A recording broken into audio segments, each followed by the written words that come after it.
All right, guys, hip to rings. This, in my opinion, is probably the most important part of the muscle up. If you can get a good solid hip to rings, then your muscle up is going to be that much easier.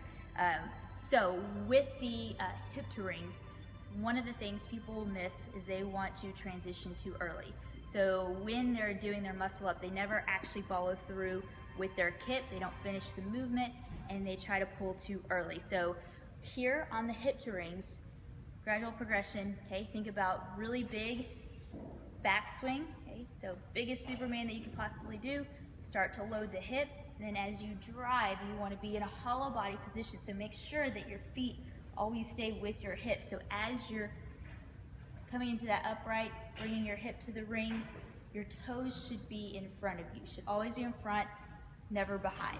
Okay? So I'm going to do a few demos on the hip to rings.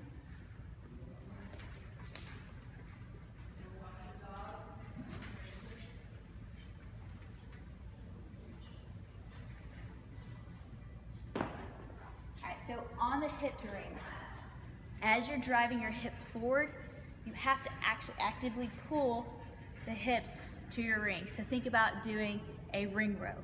All right, so there's going to be a little bit, you should start to feel kind of a little bit of weightlessness. That's when you know that you're getting a proper hip to ring. So as you open up, unload, drive the hips to your rings by pulling the rings into your hips with your arms. And then from there, you should feel kind of that pop and that weightlessness. That's what you're going for hip to rings. You should be able to feel that every time.